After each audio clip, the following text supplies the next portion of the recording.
Welcome back to the parillaworks channel. I'm finally back with a project for you guys, and the reason I haven't been in the shop much or posting here is because we recently welcomed our second child, this time a little baby boy. Him and my wife are doing great, which is all that I can ask for, but when the naps align, I'm able to get out in the shop here and there, and this project is the result of that.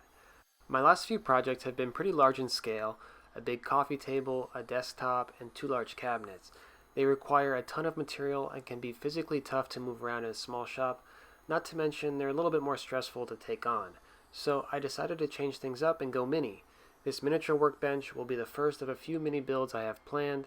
I designed a bench in SketchUp and simply scaled it down to about 35%, or until the legs were about 1 3/4 inches by 1 3/4 inches, which was perfect for the 8/4 hard maple I had on hand.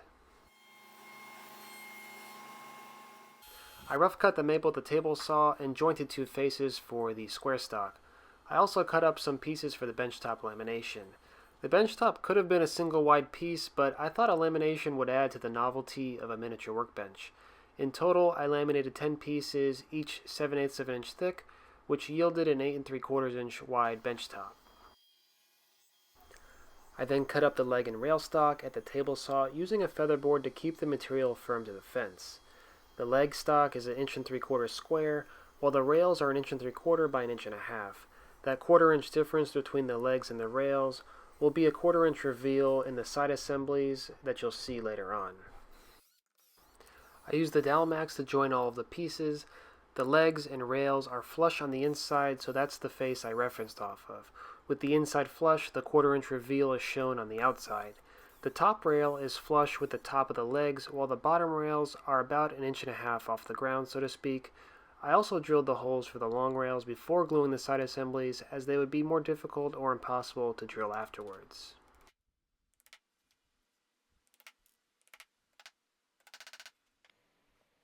Gluing the side assemblies is pretty simple. The joints should self-square and require only 2 clamps.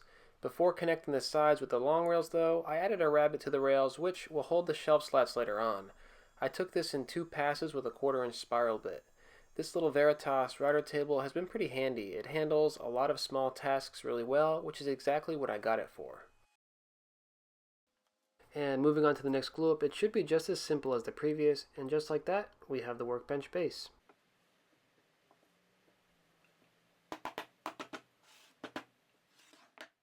The rest of the build is mostly constructing the wooden twin screw vise.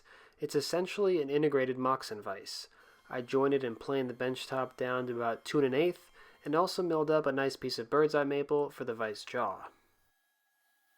And on this initial crosscut, I got some bad burning, so I just slid the piece over a tiny bit and cleaned up the end.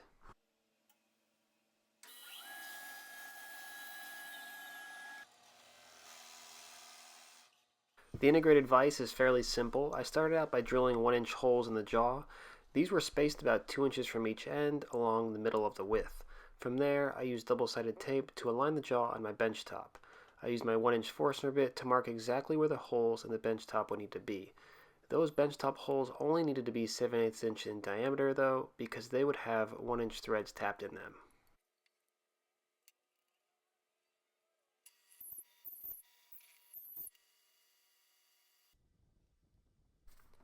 Before cutting the threads, I added some mineral oil to the holes, which helps the wood cut a little bit easier. A hardwood like maple also helps yield cleaner threads than something like pine. There isn't much to it, just screw the tap in and back it out to clear the material. Some kits come with a few taps, one for starting the hole and another for reaching the bottom or going through a hole. In this case, I only have the starting one, so I drilled the holes a little further than I needed. I'll have a link to this kit in the description below if you're interested in checking it out. Next, I moved on to the actual screws. If you don't have a lathe, you can buy 1-inch dowels, but I decided to turn the screw and handles all from one piece. I started with an octagon and brought the screw side down to 1 inch in diameter using a little half circle cutout. This is the same method I used to make the dowels for my dowel chair, which I'll have linked in one of the corners of this video right now. It doesn't hurt to be a touch under the 1 inch in diameter, but being a bit over might make the fit a little too tight in the workbench. For the handle side of things, I just tried to make something that looked nice and would be easy to grip. One of the things that frustrates me about turning is trying to turn identical pieces. It's difficult, but I suppose it's something a little bit more practice would help with.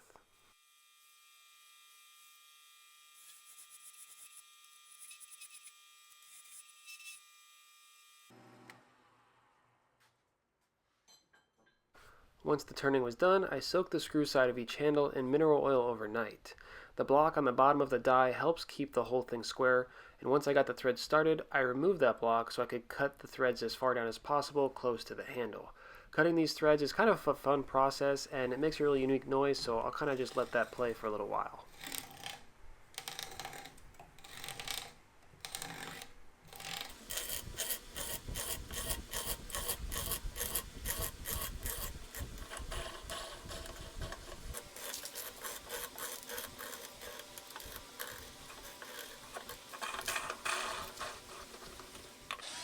I drilled a hole in the top of each leg and used dowel centers to mark corresponding holes on the bench top. I laid the top and base on a piece of MDF to ensure the sides would be flush. Then I used the bare bones dowel max as a drill guide for the remaining holes. I won't be gluing this together because it doesn't really need it, though if you really want it to be more permanent, you could add some screws through the top short rails. I then milled up some thin shelf slats and attached them with a small dab of glue on either end, spacing them evenly by eye.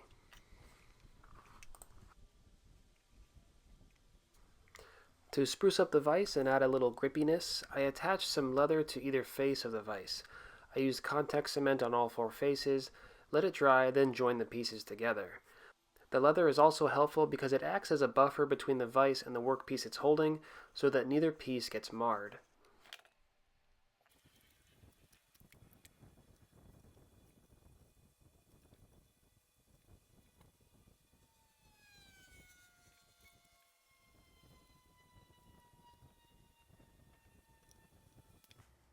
And in an act of sheer genius, I branded the top of the bench instead of the underside, and I didn't even realize this until after I applied the mineral oil finish, so it was a little too late to plane it off. Anyways, the reason I went with mineral oil is because it's simple, doesn't change the color of the wood much, and is easy to reapply.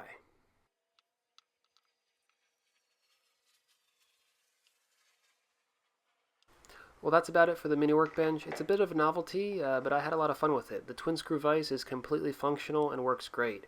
I had to trim the screws a little bit because they meet a ton of friction the further they go in, even after applying wax to both parts.